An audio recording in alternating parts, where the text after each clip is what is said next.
Hey everybody, welcome back to the 90s Guy. I'm your host, Dr. Nick.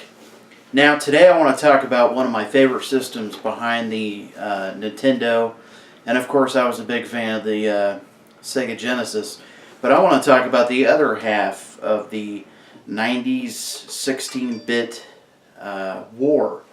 Now, the original war was of course the Nintendo Entertainment System and the Sega Master System.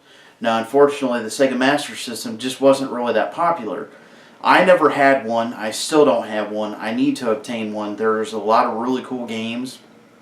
And oddly enough, some of the games actually had better graphics on the Sega Master System versus the regular Nintendo, which is very interesting.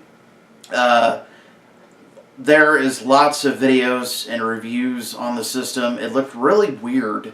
To me, it looked like a elongated VCR.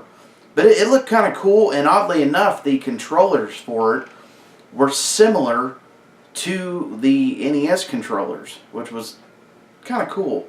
Very odd. But here's the Super Nintendo 16-bit system. As you can tell here, they did a lot of design changes. They went to the purple and the gray. It's a top loader. Little thing here to keep the dust out, which is very cool. And of course you got the controller ports, you have the RF out, AC adapter here. It's a very sleek design. I like it. It's definitely different. I was excited to get one. These came out in 1990 in Japan, and then in November of 91 they came out in North America. Some of the games that were really popular for the system were Donkey Kong Country, Street Fighter, Super Mario World, of course, the Castlevania series. Here's some of the games that I have. These are just some of them. Pink Panther. Sorry about that. Pink Panther Goes to Hollywood. Monopoly, which is kind of cool. It's kind of a cool game to play on there. You have Super Mario World, which was awesome. You have Family Feud, Super Bowling, Desert Strike, Jungle Strike, and Urban Strike. Now these games were basically, you flew around in a helicopter and performed missions and stuff. It was a very interesting series. This is, I know a lot of people say this, but this game right here, Super Mario World, I think these normally go for about $25-30 now. I was able to pick this up years ago for like $5.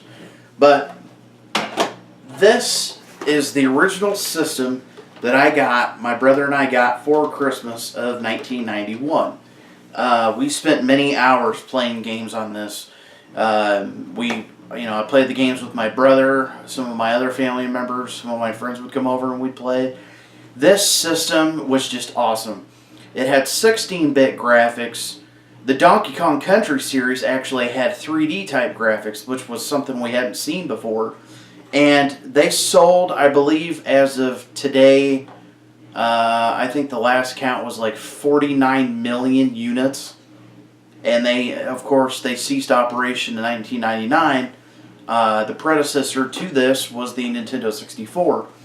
But, this system is very special to me because, like I said, it's my original system. Video games have always been an escape for me. I could have a bad day, things could go wrong, and I just, fire up my Super Nintendo, put a game in, and, escape into the world of whatever game I'm playing. And as you all know, all you other gamers and retro collectors know that it's not always about the graphics. It's about the game itself. Good graphics do not make a game good. And, don't get me wrong, good graphics are awesome, but at the same time, if it doesn't have a good story, if it doesn't have good controls, and the gameplay isn't fun, then, what good is it having excellent graphics? Now, of course, it beat out the Sega Genesis. Sega did have a lot of really good games, don't get me wrong. They had the Streets of Rage, they had Sonic, They had certain aspects of different games that they changed things differently as opposed to the Super Nintendo versions. So if you wanted certain characters on certain games, you'd have to get the other version. Which the here's an interesting game for the Genesis. I actually found this. This is called Crystal's Ponytail by the Sega Club. This is just really weird. It's such an oddball game. I mean, I know it's not worth that much, but it's just so odd. I found it for like $1. But one of the interesting things about the Super Nintendo was there were so many exclusive developers. You had Konami, Square Enix, Capcom, and of course you had EA for the Madden games, which Sega was known for having a crap ton of sports titles, which the Super Nintendo did as well. But they also had a lot of games that were exclusive to the system. A lot of really fun games. Sunset Riders was a fun game. I have Boogerman for the Genesis, but the Super Nintendo version is a lot harder to find. Then you had a lot of different movie games like Wayne's World, Bill and Ted's Excellent Adventure. Those were okay. They weren't the greatest. Beavis and Butthead was also good. The Mega Man X series was really good. Trying to think of some other ones. Mario's Missing, Luigi. Trying to think. There's Mario's Time Machine, I believe, also.